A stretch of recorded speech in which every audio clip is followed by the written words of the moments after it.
Speaker for 2016. He was appointed under the Obama administration as a member of the President's Advisory Council on Doing Business in Africa, where he chaired the Technology Subcommittee. Kikonde Mutwela heads the operations of one of Africa's most innovative companies, planning and managing its supply chain. Twiga Foods is a technology firm focused on creating linkages between Kenya's food producers and Kenya's markets in a reliable and predictable way. Kikonde has held brief over Twiga's inbound, warehousing, and distribution operations since inception 5 years ago. Yasser Toar is the head of food security investments at DFC, America's Development Bank. He is an experienced investor and advisor in the US, as well as emerging markets and fragile states. He spent 10 years as an investment banker and principal investor in the United States, including as a general partner at TSG Consumer Partners, LLC. He spent the last decade working in sub-Saharan Africa focused on agribusiness and critical infrastructure development. We'll dive into the conversation now, but we will also have time for questions from the audience. So please do submit your questions through the Q&A box at the bottom of the screen.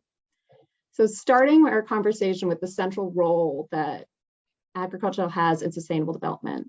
Yasser, can you speak to the importance of agricultural productivity to broader economic growth on the continent? Yes, Madeline, I can. And thank you for making me the first person to be called on, somewhat unexpected, but delighted.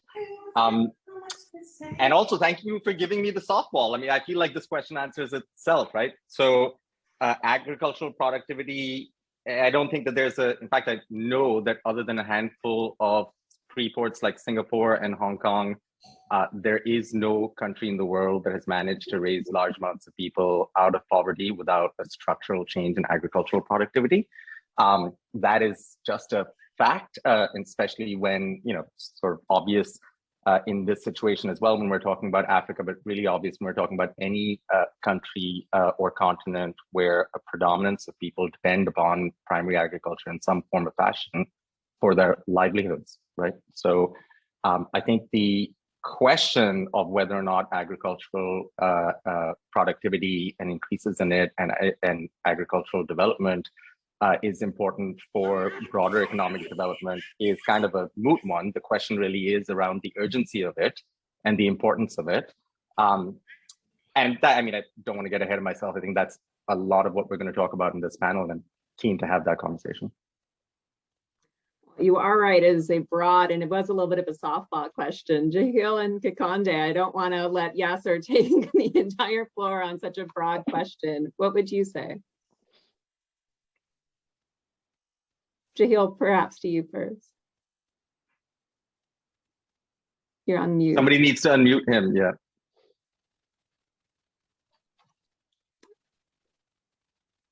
Jahil has been known to do his best speaking while on mute. It's when I'm at my most brilliant.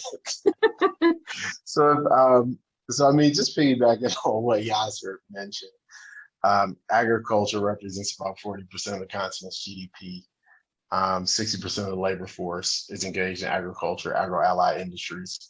So there's no question the industry is important to the development of the broader economy, the stabilization of incomes, of course, food security. And I think the question is how. And I think that's a question that touches on public and private sector involvement in the industry. Agriculture is one of those rare industries where you really don't see it succeed unless you have this dedicated, almost symbiotic relationship between the public and private sector. And I think in sub-Saharan Africa, what we've seen is a very kind of lopsided development of the industry, where it's very much private sector led. Most of our customers, we got about 500,000 farmers that we work with. They're all completely private. They don't benefit from subsidies, direct or indirect. They don't even know what the government policies are because they're just not affected by them whatsoever. And I think, if their hard work and effort could be complemented with a more focused effort from the public sector, you could start to see some real fundamental shifts in the industry and a stabilization and de-risking that would allow for that growth. that we'll talk about in more depth later in the conversation. Thank you. And Kikonde, continuing on that thread, can you speak to, oh, hi, Christabel. Now we have a full quorum. Wonderful. Kikonde, can you please speak to supply chain fractures within this narrative and how Twiga Foods is tackling these issues? Thanks, and thank you for letting me follow on from Yasa and Jahil. No pressure on me, but I think I could add a few things. I think they've covered a lot that's relevant, but I think that the key thing is, first of all, just to understand, I mean, in terms of productivity in agriculture in Africa, the comparable of that is the United States in around 1895. So Africa is about north of a century behind in terms of productivity on our fields. So that's a good starting point. We have 60% of the world's arable land. Africa could feed itself and feed the world, which would be enormously desirable at going into the future. So I think the thing that we first of all need to understand is, just setting a context, is that Africa's agriculture is hugely underdeveloped, and I think Jahil has sort of implied how the public sector can support improving that over time. But even within the private sector, you look at, for example, a case like Kenya, private sector involvement. If you think about banking, for example, even though agriculture is about 80% of the Kenya's employment, directly and indirectly, it doesn't get more than 3% of the credit in terms of the private sector, just because it's extraordinarily disaggregated. I was just reading some studies recently that showed that on potato farming alone, we have about 800,000 smallholder farmers. I think that's more than the whole United States. And so when you're thinking about that, the problem is, because it's so disaggregated, even being able to provide lending opportunities for those who are going to actually do the production, that's very, very difficult to do. Now, people will dwell on a few things, like, for example, the fact that Africa's aging population is in agriculture. That's not necessarily an issue. If you think about Japan, I think the average age of farmers is like 65.9 years. So it tends to be an area where patience is key, and experience is important. But the key thing is, if you don't have things like credit coming into the sector, then that's a problem. So what Twiga has done is, Twiga is aggregating the farm side and also aggregating the demand side. So it's an informal sector problem. So if you think about a place like Nairobi, there's about 150,000 vendors in Nairobi who serve the same role as what you would expect in a typical United States or European big box supermarket. Now, if you're trying to plan for demand in such an environment, it's very difficult, and that's where technology comes in.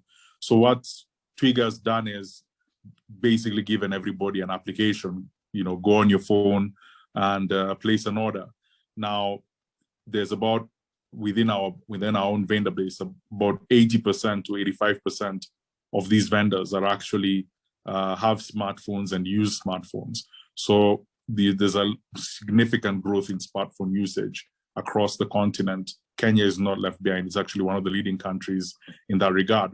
So being able to provide them with an opportunity to just put in their demand. This is what I need. I need this much bananas, this much tomatoes, this much onions tomorrow, allows us to then plan the supply chain and stop that fracturing from continuing.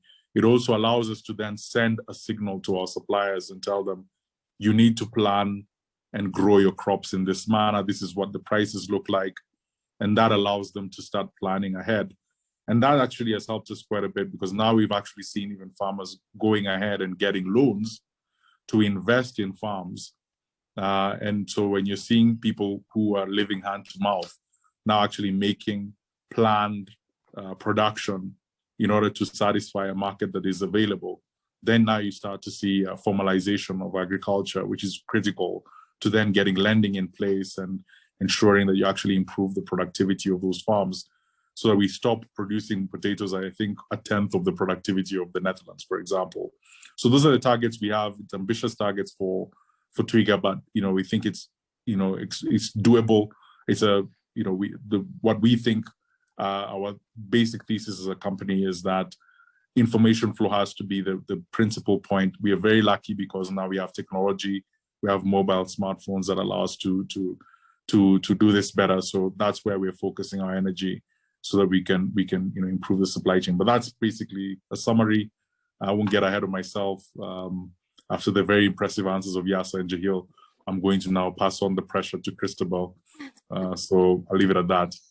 No, incredibly helpful. Thank you. And Cristobal, continuing on from the comments on the older demographics of the workforce in agriculture and the urgency for tech innovation, can you speak to the importance of harnessing the power of youth on the continent, and how do you get more young people involved in agriculture? We might need to unmute you.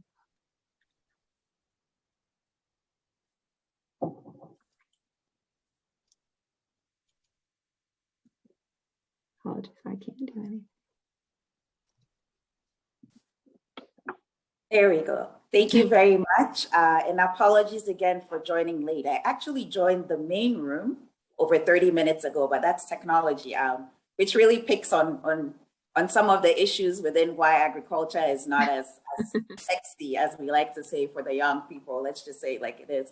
But I'm really pleased to be here and to be amongst people who are right in the field of it. I come more from the researcher's perspective, where I've looked at agriculture and agribusiness as a means for youth employment.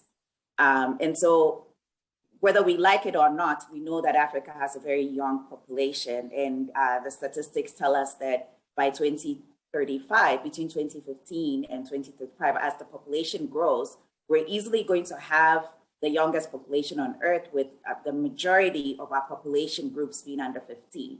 So what do you do when you have that kind of youth bulge? And then you have within our countries, the statistics on agriculture itself.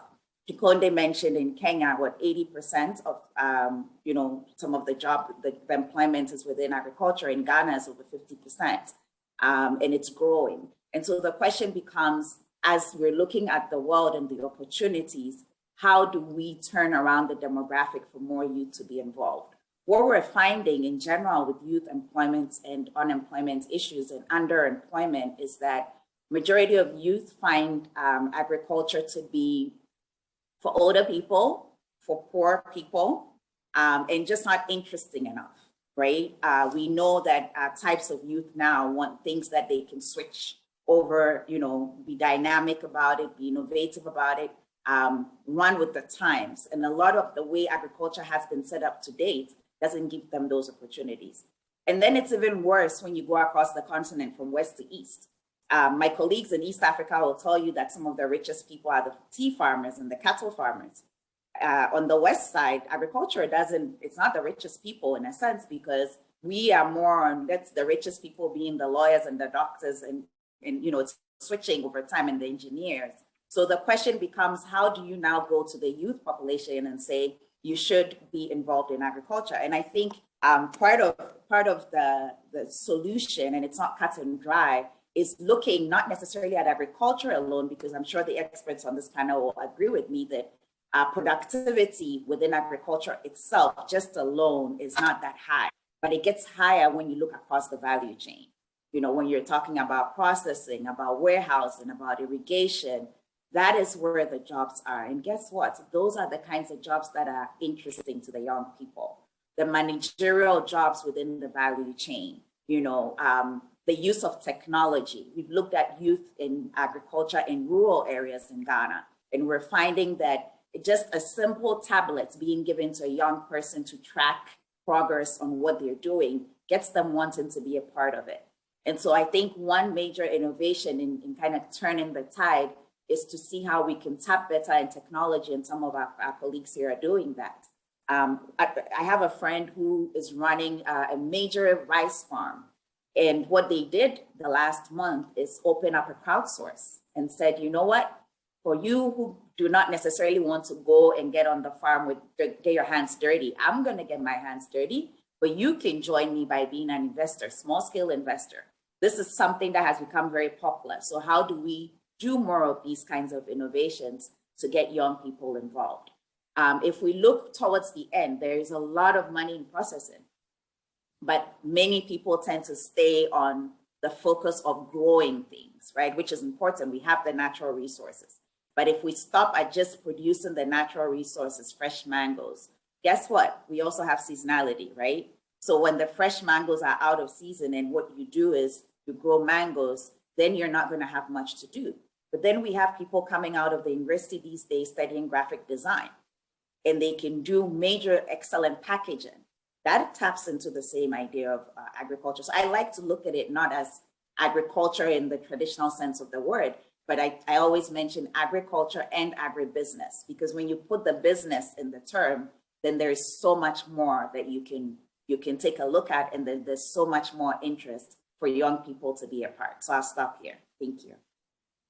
Yeah, sir, I think you just raised your hand. Yeah, Yeah, I just wanted to, I mean, Christabel and Kikonde made some really profound points, and I was just sort of reflecting on my own experience of this. I just came back from Pakistan, which is where I was born and grew up, and it's another country that is, largely agrarian. It's 220 million people.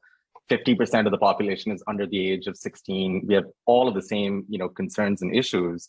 And it's entirely, at least from my experience, the same across sub-Saharan Africa. Young people in sub-Saharan Africa are no different from young people anywhere else in the world.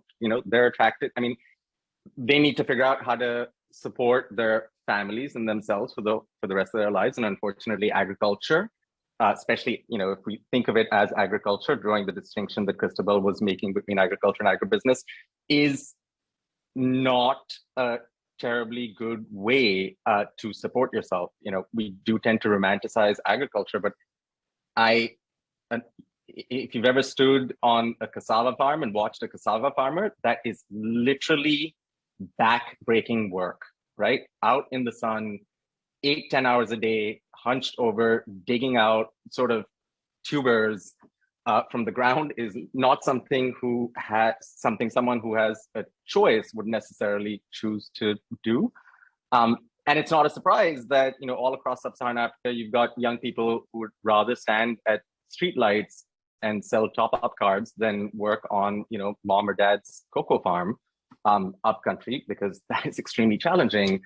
But it is absolutely changeable. And I kind of just think that we are genuinely at a watershed moment, not just for agriculture in sub-Saharan Africa, but all across the world. I'm speaking as a financier. I would just say, and I think Kikonde and Jahil probably have firsthand experience of this. Agriculture has to be, including agribusiness, has to be the most unloved industry within any financial, sphere whatsoever. There's no banker in the world wants to answer the phone when it's a farmer or even, an agribusiness that has any sort of exposure to primary production calling. And that is, it's been true historically. It's true all across the world. It's true because there are very fundamental and sector-specific risks that you just can't mitigate around. And that's why across the world, we set up, agricultural development banks so that, those people had no choice. Their mandate was to focus on financing agriculture. But the reality is that, with mobile phone penetration and the things that Kikonde was talking about, a lot of the infrastructure challenges can't be solved, but a lot of the agricultural productivity challenges are actually coordination and information challenges, right? Which frankly, Twiga is solving. I was looking at their website, and I think we could probably have circumvented this panel and just pointed everybody to the Our Story page on the Twiga homepage. And for all of the attendees, if you haven't seen it, I would encourage you to go take a look at it. It's 3 or 4 paragraphs. It explains the problem like perfectly and articulates the power of what folks like Twiga are able to do and are doing with the tools that they now have at their disposal. And it's beginning to be reflected in the data. So I think that 3 years ago, in 2019, the entirety of global ag tech got $1 billion of funding. And in 2022, ag tech startups raised over $1 billion in just the first month. And that is what's going on. And that, I think, is what's going to encourage, the folks like Kikonde and Jahil and the businesses that they're starting, and the, ability and opportunity for young people to meaningfully get engaged and make money. And like Cristobal was saying, for that not to be, just kind of bent over digging tubers out of the ground on their fields, but all along the supply chain and value chain, I think is going to be a huge opportunity for like income generation and wealth creation and development. And all of that, I think, is genuinely exciting to young people today. Conde, I think that he provided a platform for you to speak a little bit more on those coordination and information challenges. No, he gave me a very heavy crown to bear, and I don't appreciate it, Yasser. Better fix the website, Conde, and make sure like I'm waiting to see all the clicks. No, I think Yasser's made a good point, and just to highlight what Cristobal said earlier, which is very true. I mean, the thing is, a lot of the narrative around agriculture, especially around young people, has been, when I've sat in some policy forums and so forth, a lot of focus has been on primary agriculture, as if that's the only source of employment. And the truth is, you also want inexperienced people, planting your crops. It's a very fragile area of the chain. And so the reality is, it doesn't necessarily reflect a bad thing that there's a lot of experience in the production of crops. So that's not necessarily a bad thing. It's that the rest of the value chain, where you can actually derive a lot of value and create a lot of great jobs, that also needs to be formalized. And that's the role that Twiga is playing. We have about 1,000 employees now. I think many of them would say that they have very meaningful jobs, running warehouses, pack houses, coordinating activities in logistics, and those running sales functions and so forth. Those are the kind of future jobs that you'd expect would be generated the moment you start to formalize the supply chain. In any case, the other thing you also have to we have to be realistic about is productivity naturally means great redundancy at the production side. So you're not going to have huge amounts of productivity and have the same number of farmers. That's going to reduce over time, because you're going to have much more skilled farmers who can do 10x what, one order of magnitude of production than, previous sets of farmers. So the employment opportunities are also going to start to reduce in terms of primary agriculture farming. And they're going to be much, much greater jobs in terms of paying better. If you have a highly skilled agronomist at a farm that's doing 10x productivity, that's a much better job. But you're not going to have 800,000 smallholder farmers as we currently do on potatoes. That's going to materially reduce because of the productivity. So the question is, further down the chain, what kind of jobs are you creating? What kind of technologies are coming into the value chain? We just recently completed our distribution center in Nairobi, which is going to have about a throughput of about 2,000 tons. It was a $15 million investment, very, very expensive to put together. But the thing is, I'm kind of proud of the fact that when I look at the young people who are very excited about working in this facility, they're going to be driving forklifts and, dealing with modern equipment and so forth. Those are the kind of jobs that we should start seeing being generated in the African context. So that's the sort of thing that, I fully agree with Cristobal and fully agree with Yasser, even though it's to my benefit, with the contentions made by both. I think that's really the future. So I don't know if I should push this over to Jahil. He's been very quiet. And I know, I think it's the mute button. He's very wise. He's just muting himself prior to being asked any questions. Oh, for the final 20 minutes, I think it'd be great if Jahil and Cristobal no mute, so we don't have the laugh, so you guys can speak. I know I see you trying. I think Esther has muted them strategically. Yeah, I think it's a modern filibuster method for Zoom. There we are. Somebody's Yeah, whoever's behind the curtain knows that I'm bound to say something inappropriate, so they just keep me on mute the entire time. No worries. It's 10 o'clock. It's 10:30 my time, so we're approaching bedtime here. But no, I mean, I agree with everything that was stated. I'm not sure I have anything to add. I think it's obvious that increasing productivities creates opportunities across the supply chain. And, for us, we're focused on kind of those last mile customers, both the growers who receive tractor services and the independent entrepreneurs who take their equipment out every season and service those growers. And I think really the goal for us, though, isn't to try and I'll just say this because maybe this is new or a hot take. Maybe it's not. I don't know. It's 10:30, so my bedtime was like an hour ago. But our goal isn't to try and replicate what we've seen in the U.S. and maybe more mature agricultural markets where fragile small growers consolidate over time to big growers and families who even want to remain in agriculture just simply can't afford to. What we're curious is can we bring value to that last mile community while maintaining the option for them to participate in agriculture, even if it's just financially as asset owners and through contract farming and some of the innovations that we've seen in the United States, where families are able to own their farms, but not necessarily be the workers going out every single day working those fields. There are professional networks of people that can deliver those services at scale.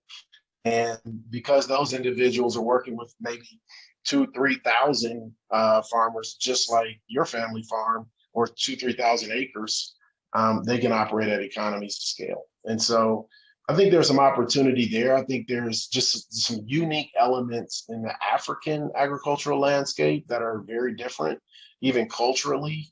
You talk about places like Kenya, where land is passed down through families and it fragments over time even further.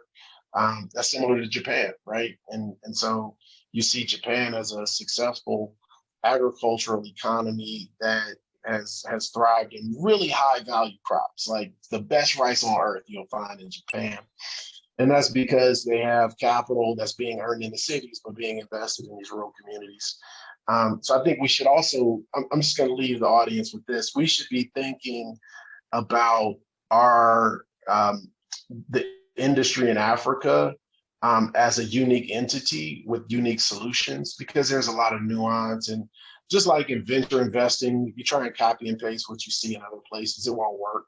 And agriculture is no different. I think there's a lot of opportunities for us to be better. And so we'll see how that all plays out, but it's exciting to see early on a lot of innovation that is pushing productivity despite the de-risking that we see in more mature agricultural economies. We don't have farm bills and those sorts of things. And despite all that, you still see strong entrepreneurs coming into the market and innovating around those market shortcomings. And I think that prepares us maybe even better for this next phase of growth. So I'm excited to see what happens. I don't think it'll copy what we see in the West. Cristobal, I mean, a lot of this looks at the workforce of the future and what needs to change and how agribusiness is functioning at present. What have you been seeing, and what would be your hot take on kind of what would need to happen in the next, say, 10 years? Thank you. Before I get there, let me pick on something Jahil said that is right at the heart of the work I do. He mentioned his goal is to reach the last mile and give them better jobs. And that's the essence, at least for me as a social protection specialist, is that agriculture is unique because it allows us to leverage, the large scale jobs, the educated people, the uneducated, rural versus urban. And really for policymakers, that has been the tough question for them. How do we solve this youth unemployment situation? First of all, you need to characterize youth, and there are different types of youth, and there are different needs, as Jahil has said, rightfully so. So we can't have a cookie cutter kind of situation where now we move from you know, when you're growing up, they tell you to be a lawyer and a doctor, to no, now let's all go into agriculture. No, it's not going to work that way.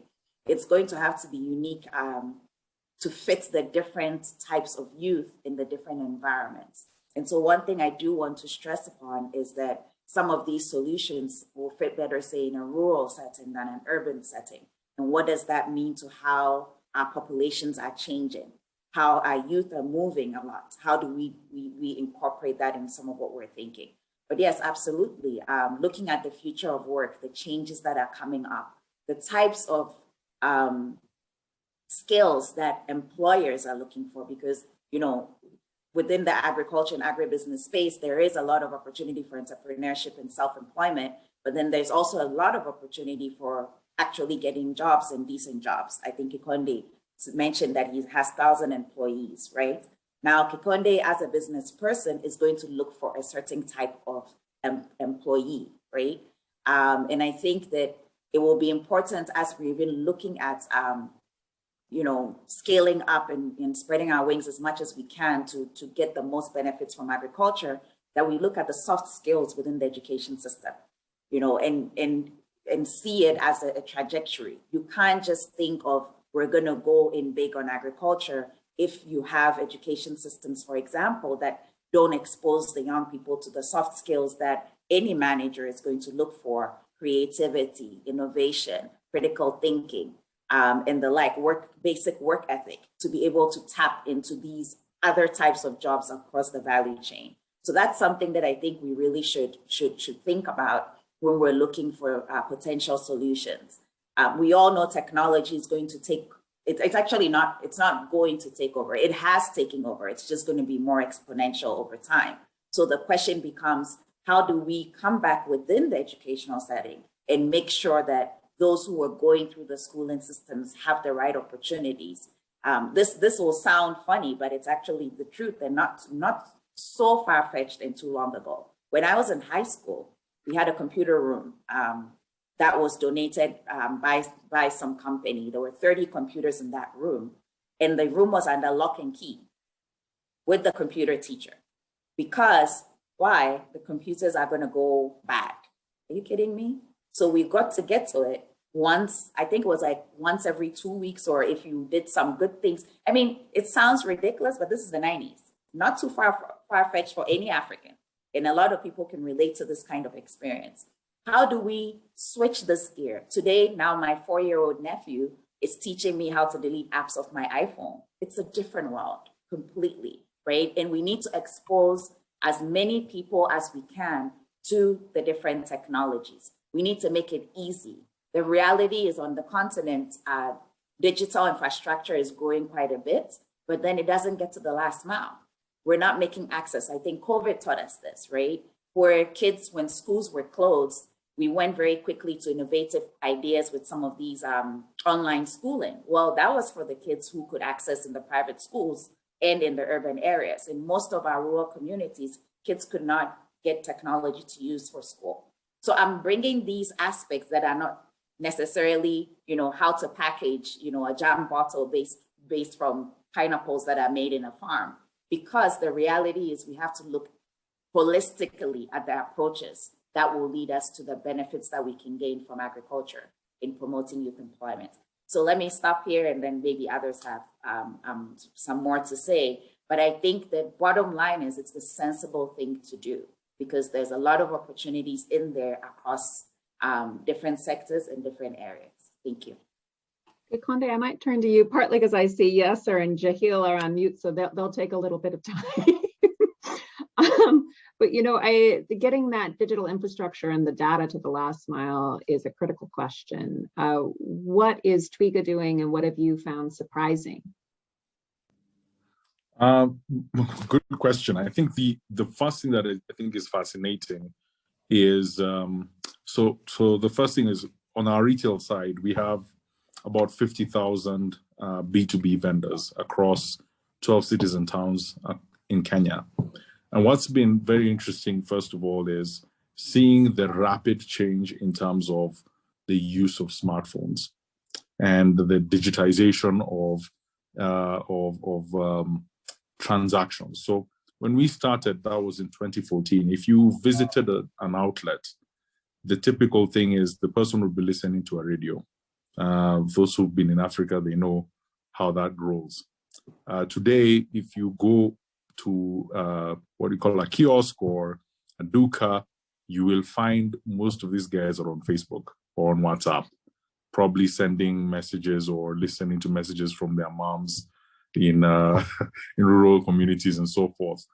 It's the most common. I mean, if you want to just understand the reach of some of these applications, you just have to visit one of the outlets and see the power of that. So the first thing is that the amount of mind share that has been captured by Facebook, WhatsApp, Twitter to some extent, is just is incredible. And so the first thing that I would say is that has been surprising for us, because we knew it was going to be an uphill task to get people to use technology, to use smartphones.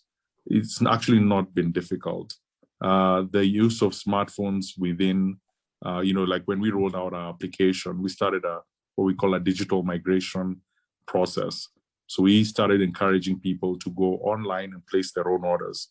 We are not going to come and visit you. We're encouraging you to just go online and place your orders. Today, about 80% of our revenue is generated entirely on orders. And just to put it in context, Twiga today is turning over about 600 tons of product every day. And so that's a significant chunk of that is just going through digital orders. So the first thing that I think people, if you look at it thematically, you have to ask, okay, what's going on the continent? The first thing is, like in Kenya, for example, 42% of the population is below the age of 14, right? So the first thing that's happening is it's a much, much younger population. And so as the older generations start to retire and go back to their rural communities, who are they handing over their businesses to? To their children. Those children are not interested in listening to radio. Now they want to get on Facebook, they want to go on WhatsApp, that's what they want to do. So that's where the eyes are. And so if you want to participate in this space meaningfully, you have to go where the eyes are going, and you have to start being where the customer is. And so the reality is that that's a thematic change that's happening across the continent. It's not just unique to Kenya, it's the case across the continent. It's a fairly young population.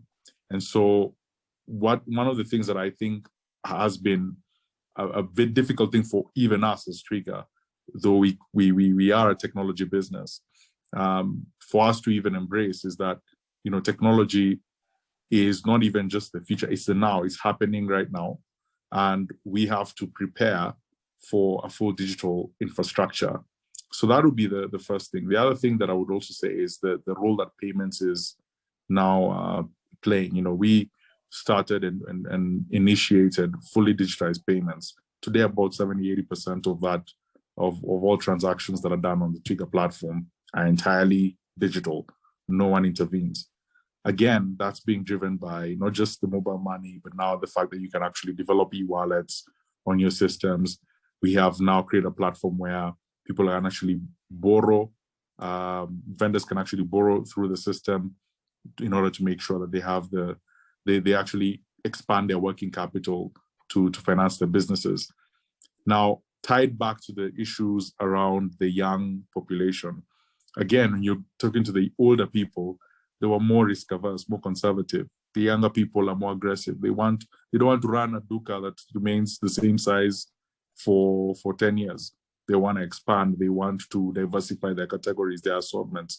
So for them, accessing financial technology is also useful for that reason, because it also plays into their ambitious mindset. They want to expand. They want to grow, and so I think the thing is, going to the points that Cristobal has made, the digitization is not even an issue that is happening that we even have to drive as players in the agriculture sector or in agri-tech. It's, if we don't do it, it'll still happen, right? So you have to be very humble in that regard and realize that, Facebook will not stop expanding its mindshare because you're sitting around and ignoring the smartphones. Smartphones will continue to get cheaper. People will have more smartphones. The cost of that is going to keep getting cheaper as telcos continue to compete and innovate in that space. We're now going from 4G to 5G. That's a 10x growth in speeds for smartphones. And so all these things are combining and creating the opportunity. And so for us in the agri-tech space, we have to be looking at that and saying, okay, how are we adapting to this? Because if we're just sitting here and acting like we can ignore it, it'll happen anyway. It'll just happen without you. So that's the way we tend to look at it in Twiga. Thank you. So 50 minutes is clearly not enough time for this conversation. I think we could have had this one all day. We have been getting a couple of questions from the audience, and we have one for anybody interested in a policy question. So one of our audience members has said the NEPAD African Union has a program called CAADP, Comprehensive African Agricultural Development, which requires African governments to invest at least 10% of their budgets on agriculture. And just the question is there any progress on the implementation and what have you been seeing? It's an open question. Who would like to take it? I can jump in on a partial answer, just because I haven't followed it directly now. But I did work at a point as a consultant, gender consultant for the FAO Africa region. And CADEP at the time was really big. There was a lot of, gatherings about it and what governments can do. And that takes me to the point that I actually want to make, which is that a lot of the times you find that as a continent, we're able to put together these policies, and the policies are pretty good. I've actually reviewed it, and it's an excellent policy in the thinking. Unfortunately, when it comes to the implementation, a lot of these multilaterals are not able to hold you accountable for what you said you do. I think we're finding that in so many different topic areas, from climate change and others. And so CADEP has had that similar kind of situation where the African Union cannot make people do anything. And so it's a lot of encouraging and a lot of hoping that that will happen. And so we haven't seen as much progress across board. Some are ahead of others in terms of implementation. I'll be honest that I haven't quite heard as much buzz as I did, what was it, about 10 years ago about it. But this is something that we should look at on the African continent, those of us who are around the policy area. It has to go beyond policies. Our policies need to be effectively implemented. And if they're not, then as somebody's rightfully said, it just becomes a piece of advice and it's not really going to be useful for anybody. So that is really what I do know about CADEP, but it goes further into a whole lot of cross country regional policies. Thank you. Would anybody else like to add on? I can just, maybe adding on is the wrong word to use, and just going to underscore what Christabel said, because I fully agree. And, sort of the single line in there, I think that's the critically most important is, there's lots of great policies. We're actually fairly good at passing, good policies, and the African Union is good at, getting governments to adopt them. But the issue is implementation, as it always is, and not just in sub-Saharan Africa, but in, developing countries across the world.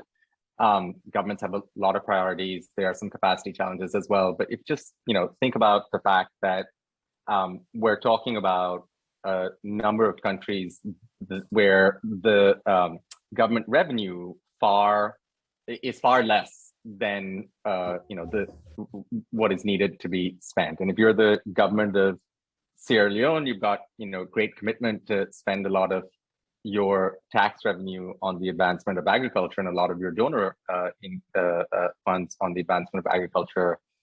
But you wake up in 2014, all of a sudden you got an Ebola crisis for 2 years, and that destroys your economy. And it's, sort of also followed by a crash in the global commodity markets. And then for the next, 8 years, you're trying to figure out how to do fundamental kind of life-saving work as opposed to being able to invest in agriculture. So I think there's a lot of challenges. Implementation is obviously the key issue.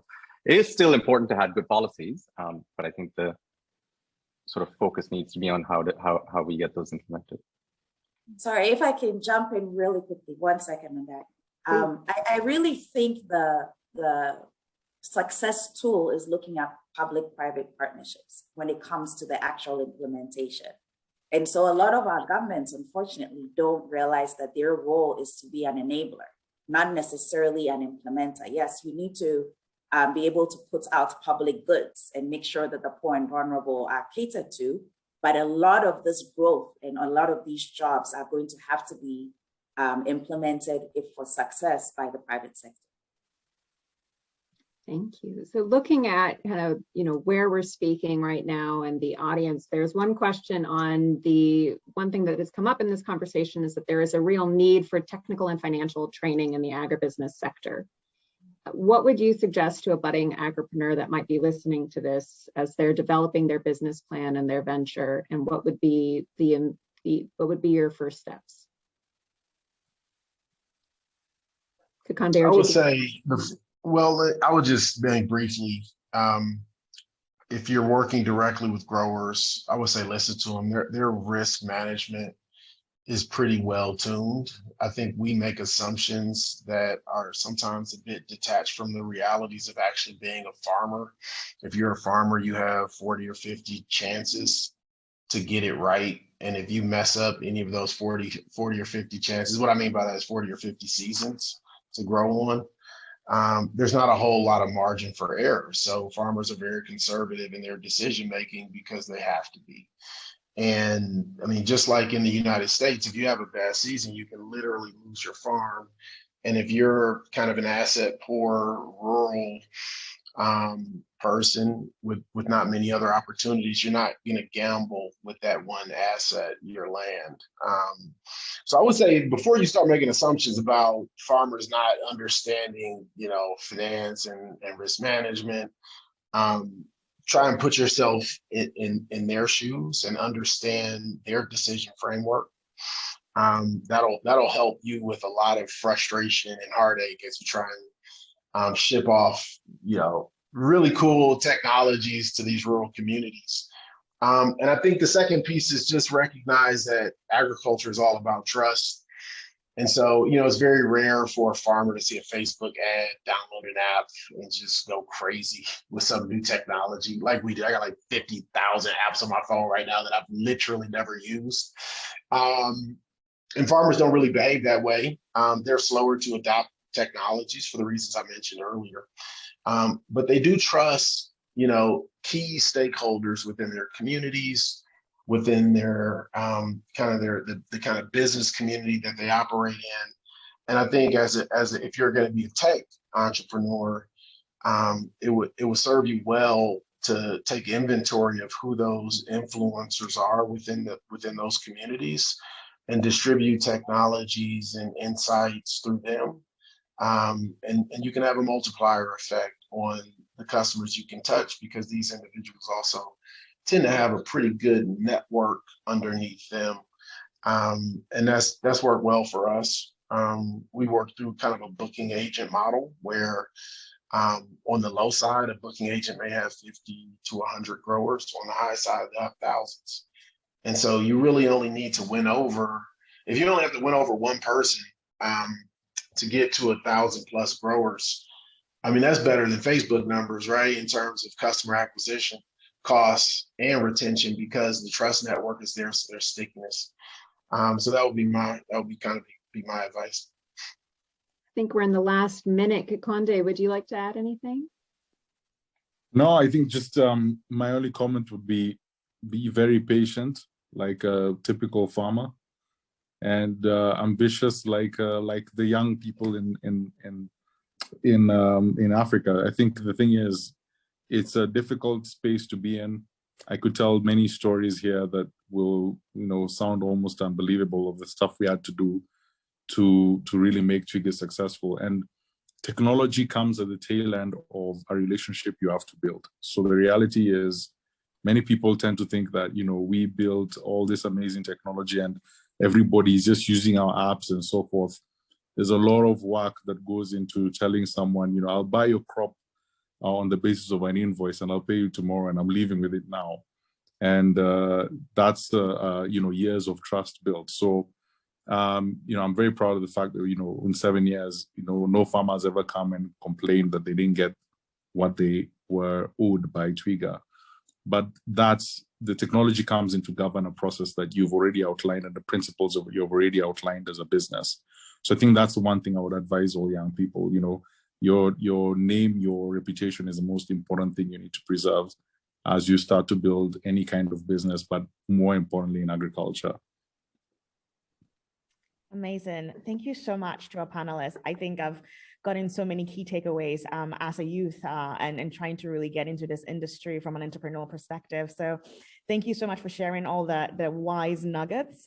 And thank you to our moderator for moderating such an insightful discussion on agriculture and how the youth can be a part of the next revolution for what agriculture means to the continent. So for all the attendees, we have our last closing keynote speaker, the co-founder for Flutterwave and Andela in the next webinar. Please join the main webinar room and we will see you there at 3 p.m. promptly.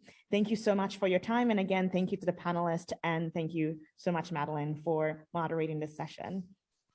It was fun. Thanks, everybody. Bye, everyone. All right. Thank you. Thank you, Madeline.